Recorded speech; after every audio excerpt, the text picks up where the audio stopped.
So we're going to end up actually talking about how to managing conflict between teams.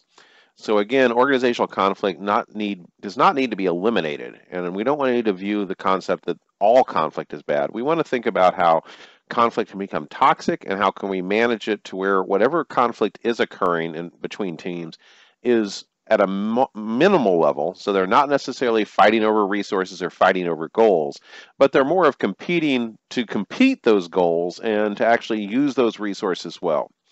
So diagnosing conflict involves learning conflict styles to deal with the conflict. And generally speaking, what we're looking at here is initially we want to ask, is there a difference between how each team actually wants to deal with that conflict? And the way we usually do this is, again, a quick model. Looking at the desire to satisfy the self versus desire to satisfy others. And this same model can be used for individual conflict, but it can also be used for team conflict, looking at the differences between different teams as they are bringing themselves into or being required to have some level of conflict within the organization. So conflict styles, the desire to satisfy self is basically the focus on the actual goals of the team itself or the individual themselves.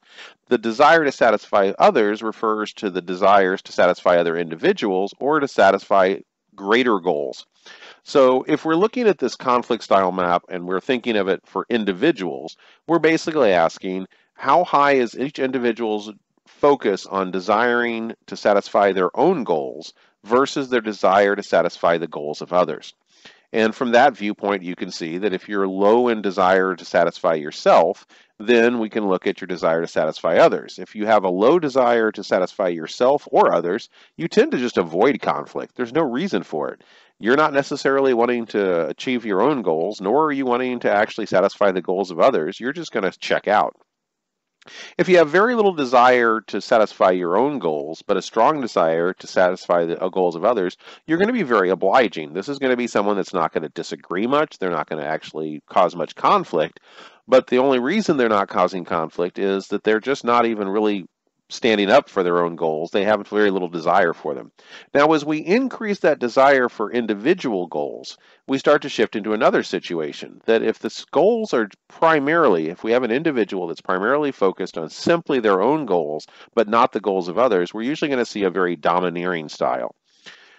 And ideally, what we want to actually see is someone that has a high desire for their own goals, because we're going to assume that many of those goals will actually be to the benefit of the company or the organization, but also a high desire to satisfy the goals of others. And that's more of an integrating personality or an integrating style. So they're going to be open to conflict. In fact, they'll sometimes initiate conflict, but they do it in such a way to learn about other goals that other people have. So using the same model, we could actually look at it as, again, individual teams are competing against each other, and thinking of kind of open systems model, each team is its own organization. So if you have a team with a low desire to satisfy its own team goals and a low desire to satisfy the goals of others, that's going to be a team that tends to avoid conflict. If you have a team that's very active in getting its own goals, but the reason it's wanting to get its own goals is to make sure those goals also play well into the goals of other teams and the organization as a whole, that's going to be a very active and integrating conflict style. So not any of these are necessarily bad in certain situations. Even a domineering style can occasionally be important if you have a team, for instance, that a sudden decision needs to be made and there just really isn't time for collaboration. That might be when a dominating style is somewhat needed. If you had a bunch of teams that were all in compromising mode, so they all have a moderate desire for their own team goals, a moderate desire to the organizational goals, you're not going to see a lot of conflict. You're going to see a lot of compromising, but that also might mean some really good ideas are being discarded because they might be controversial. So again, if we have an integrating style, that's a team that's going to advocate for possibly some fairly innovative ideas, but they're not going to do so in a domineering way. They're going to be doing so in a, is this going to make things better, and what is everyone else's thoughts? And that's generally where we're going to see teams kind of get pushed to. So techniques to deal with intergroup problems. We want to deal with conflicts openly, and we want to manage tensions. We want to recognize conflicts will occur. We don't necessarily want to try to go for a conflict-free environment. That would be all teams in the avoidance style. So if we have teams that have goals and are they basically well support those goals, and those goals in some way integrate with greater organizational goals, conflict is naturally going to happen. We just want to manage it. We're going to talk about 3 OD techniques to actually reduce or manage conflict. That's third-party consultation, organizational mirroring, and intergroup team building, and we'll talk about each one of those in turn. So third-party consultation, basically, as it pretty much says, it uses a third party, usually an outside OD practitioner, to look at how currently teams are using open communication, what the levels of power differences are between the teams, and how the various teams confront problems.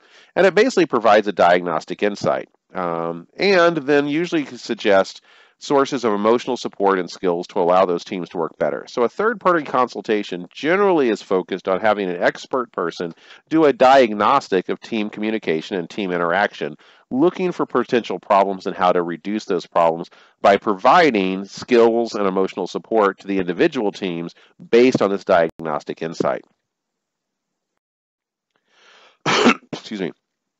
Organizational mirror gives feedback to teams on how other teams view them. And generally speaking, what we're doing with this is teams meet together to process the data after each team gives those teams what they view. So basically, the idea behind this is each team is going to create a feedback form, if you will, to the other teams they interact with. Then all of the teams are going to be gathered together to process this data of how other teams view them. That's the idea of the mirror. You're basically getting information of not just what you think other teams think of your team, but actually getting it presented to you by those teams. The objective is to identify problems and to formulate solutions while, again, bringing the teams together in this process.